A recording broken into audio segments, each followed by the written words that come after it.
I don't know, the leader of this book, the True Eightfold Path, has read the Laws of the Sun before, I hope. What is written in the Laws of the Sun is very profound, and the content is amazing.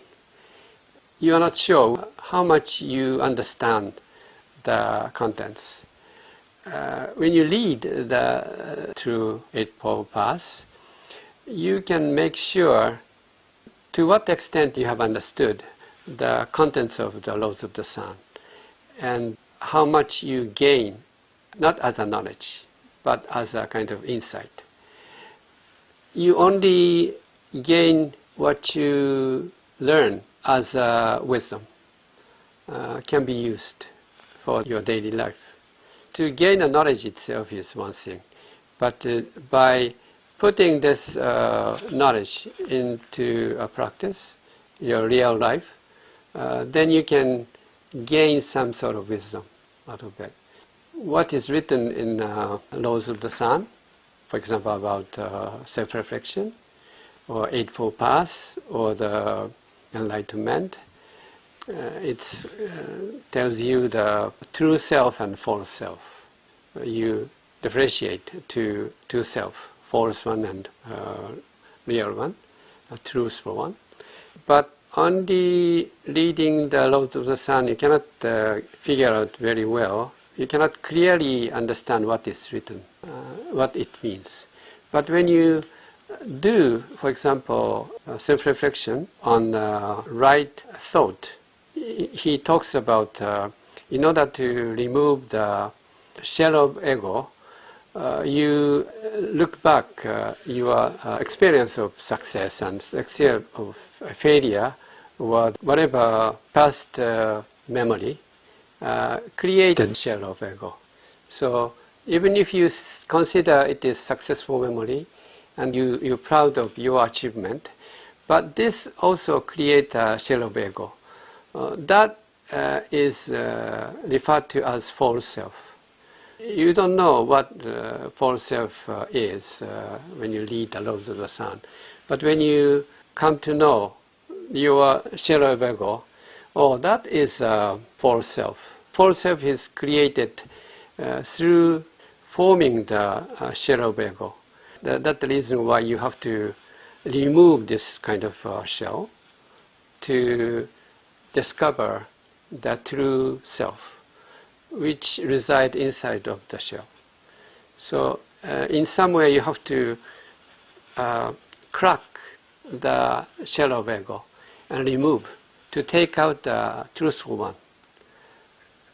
Even if you don't visit the shoja or the branch, you can still examine what was the distinct experience in your life. For example, you are raised in a wealthy family, or you are raised in a poor family, or your academic score is good or bad, or are you handicapped, or are you healthy, or you were raised by the single parents, or both of them died in young, so on and so forth. So this sort of, whatever person has his own distinct past, and that creates the shell of ego. This particular experience can be often used as an excuse to avoid self-responsibility. Because I was grown up in such a poor family, I can do that.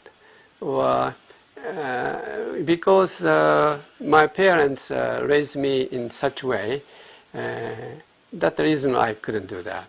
Something like this. So you can use your particular experience as your excuse to run away from your self-responsibility. But as Buddha's truth teaches us, you are born to this world to have an experience, to gain wisdom, attain a higher cognitive ability. So whatever situation you are faced, you know previously.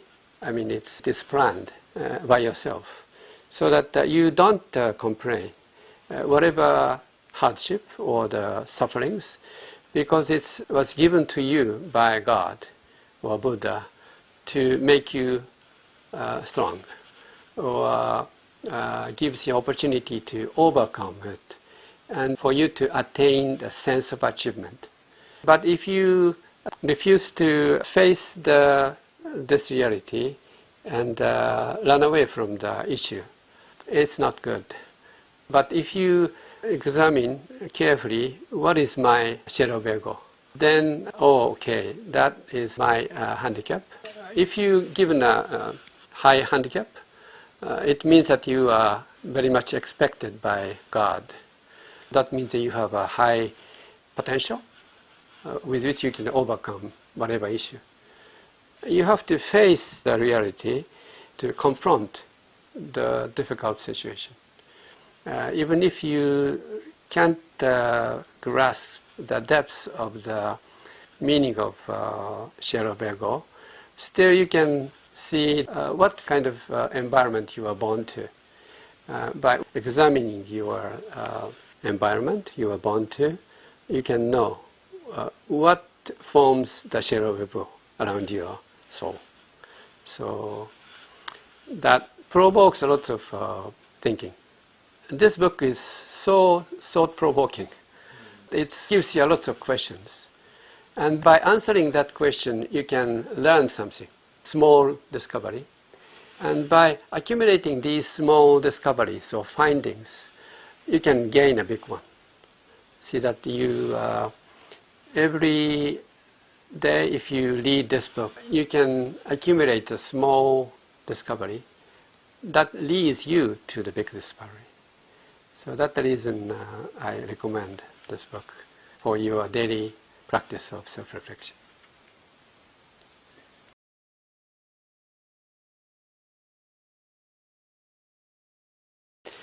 Eightfold Path is based on the teaching.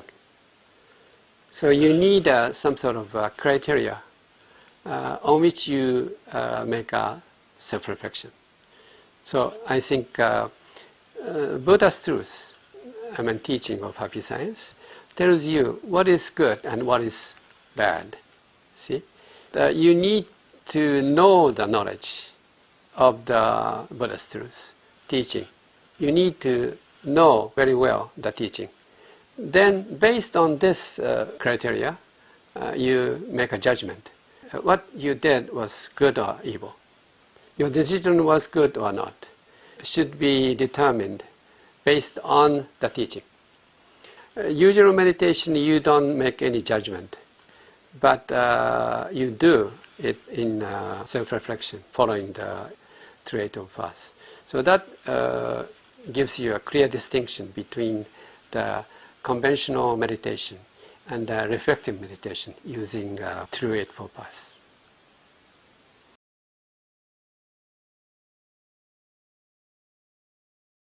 I think that question regards the path of right effort.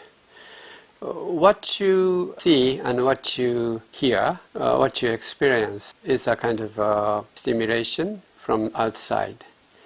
But how you react to that stimulation or seemingly negative experience is all up to you. You can either put a positive seed in your mind or negative seeds in yourself. Is all up to you.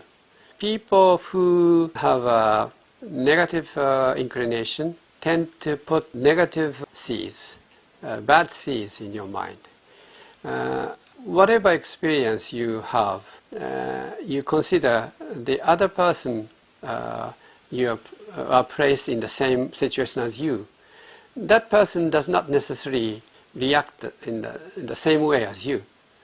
So some people act positively, but some people act negatively. The future will split into two directions, negative one or positive one.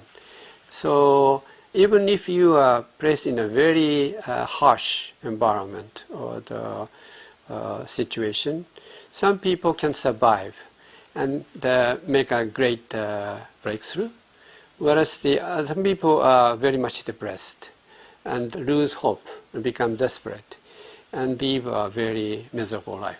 That means that there is no one formula like equation. So if you place in this situation, everybody will become happy. And if you place in this situation, everybody will lead a miserable life. It never happens. Each individual reacts differently. And that reaction was made by your mind. What kind of reaction do you take determines your future. If you have a negative inclination, you want to change this negative inclination. If you did something very good, and the outcome will be very good. If you have this sort of good relationship between cause and effect, you want to nurture this inclination for a long time. But if you have a negative inclination, then you try to stop and change this negative inclination to make it better, right? You try to put only positive seeds in your mind, and not to sow evil seeds in your mind. If you sow evil seed in your mind, poisonous weed will come out, and you have to reap the karma. But if you put a nice seed of corn, the good harvest can be expected and make a good crop of corn. What you sow in your mind determines your future. So it is not the environment or the situation which determines your destiny, but it is mind of you which determines your future.